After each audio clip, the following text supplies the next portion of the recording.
Start. राजनीति के अपराधीकरण को रोकने में विभिन्न संस्थाओं की सक्रियता तो खूब दिखती है, पर नतीजा ढाक के तीन पात ही निकलता है। स्टॉप।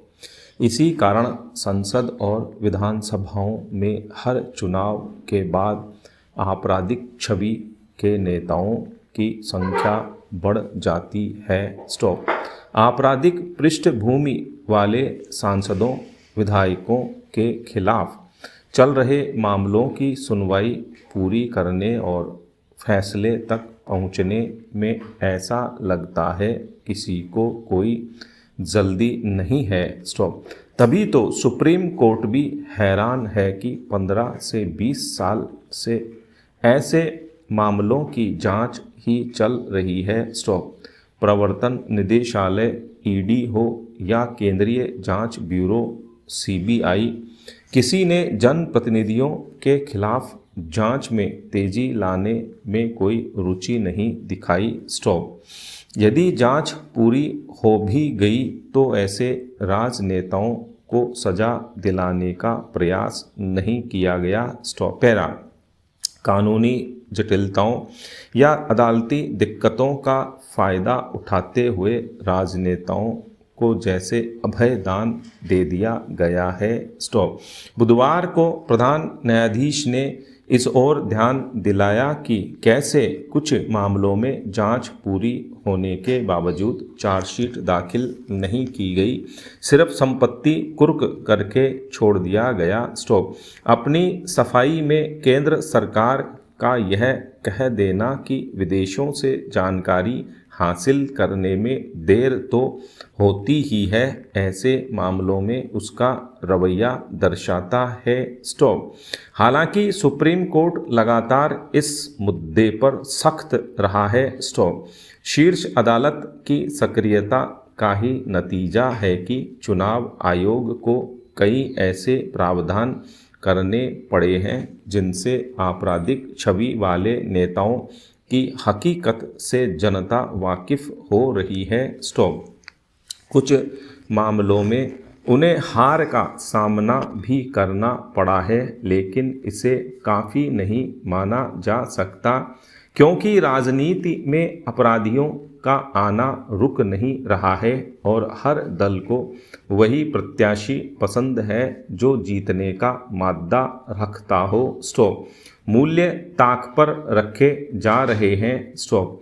आपराधिक पृष्ठभूमि वालों को राजनीति में शामिल करने की कवायद एक तरह से संस्थागत रूप ले रही है। स्टॉप।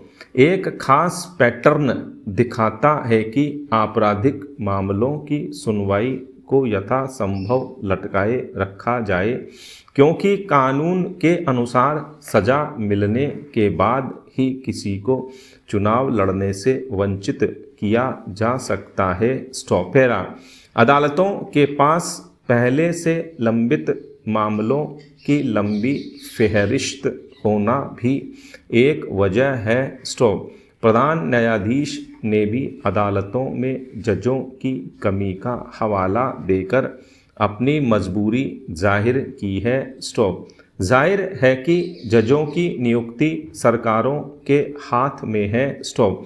और सरकार चलाने वाले दलों के हित अपराधियों को गले लगाने में स्टॉप राजनीतिक दल की अधिकारियों से साठगांठ भी एक वजह है जिससे जांच पूरी होने में अनावश्यक देरी होती है या मामलों को रफा दफा कर दिया जाता है। स्टॉप। पैरा।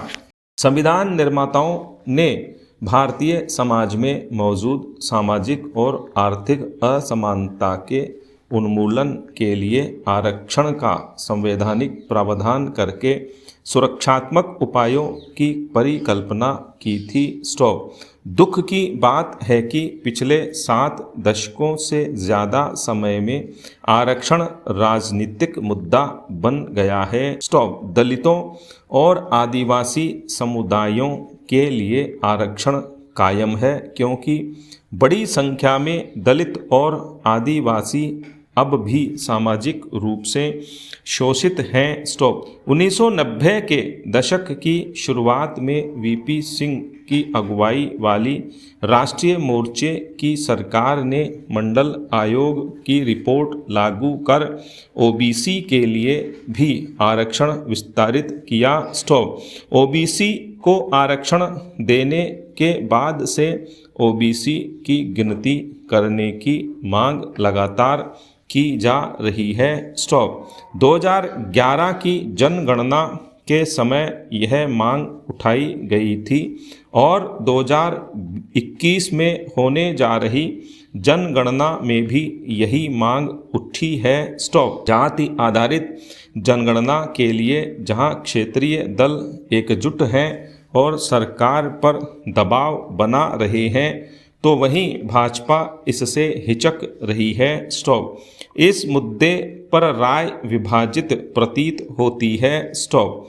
दुख की बात यह है कि शायद ही कोई पार्टी सामाजिक और आर्थिक रूप से वंचितों के कल्याण में वास्तविक दिलचस्पी लेती हो। स्टॉप।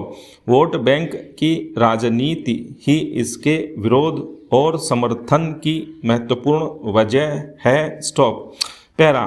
मंडल आयोग की रिपोर्ट लागू होने के बाद क्षेत्रीय दल ओबीसी मतदाताओं के बीच काफ़ी लोकप्रिय हुए थे। स्टॉप। वे जातिगत जनगणना पर इसलिए जोर देने की कोशिश कर रहे हैं कि उन्हें भरोसा है कि वे ओबीसी हितों के लिए लड़ने वाले दल के रूप में उभरेंगे। स्टॉप। मंडल युग के 2 दशकों बाद तक कई राज्यों में सत्ता में रहे क्षेत्रीय दलों ने ओबीसी और कट्टर समर्थकों के बीच अपनी लोकप्रियता खोई है। स्टॉप। बिहार में राजद और जद यूनाइटेड, यूपी में समाजवादी पार्टी जैसे दल 1990 के दशक के अंत तक ओबीसी का समर्थन हासिल करने में कामयाब रहे। स्टॉप। अब ये दल उसी आधार को फिर हासिल करने की कोशिश कर रहे हैं। स्टॉपेरा। ओबीसी मतदाताओं की बड़ी संख्या है और क्षेत्रीय दलों में उनका ध्रुवीकरण हुआ है। स्टॉप। इसलिए भाजपा को कमंडल राजनीति के जरिए मंडल राजनीति का मुकाबला करने में कई वर्ष लगे। स्टॉप। 1998 और 1999 में भाजपा ने लोकसभा चुनाव जीता और कुछ क्षेत्रीय सहयोगियों के साथ मिलकर एनडीए सरकार बनाई, लेकिन क्षेत्रीय दलों का प्रभुत्व रहा। स्टॉप। इन्हें इन चुनावों में क्रमशः 35.5% और 33.9% वोट हासिल हुए थे। स्टॉप। यहाँ यह भी अहम है कि 2014 के लोकसभा चुनाव में जब भाजपा ने 31% वोटों के साथ बहुमत की सरकार बनाई थी, तब भी क्षेत्रीय दलों को 39% वोट मिले थे। स्टॉप। वर्ष 2019 के लोकसभा चुनाव में भाजपा ने ओबीसी मतदाताओं के बीच भारी पैंठ बनाई, जिससे क्षेत्रीय दलों के वोट बैंक में सेंध लग गई। स्टॉप। भाजपा को डर है कि अगर सामाजिक न्याय के नाम पर क्षेत्रीय दलों ने आक्रामक लामबंदी की तो ओबीसी समर्थन खिसक सकता है। स्टॉपेरा। मुझे लगता है कि जातिगत जनगणना के लिए भाजपा के अनिच्छुक होने की वजह यह डर है कि इससे क्षेत्रीय दलों को ओबीसी आरक्षण को फिर आकार देने का नया मुद्दा मिल सकता है और सत्तारूढ़ सरकार पर दबाव बढ़ेगा। स्टॉप। डर की वजह यही लगती है कि ओबीसी आंकड़े विवाद का पिटारा खोल सकते हैं, जिसे सरकार के लिए संभालना भारी पड़ सकता है। स्टॉप। उच्च जातियों में अपना समर्थन खोने के भय से न तो वह ओबीसी आरक्षण बढ़ाने का समर्थन कर सकती और न ही कई राज्यों में ओबीसी का समर्थन खोने के भय से ओबीसी आरक्षण बढ़ाने का विरोध ही कर सकती है। स्टॉप।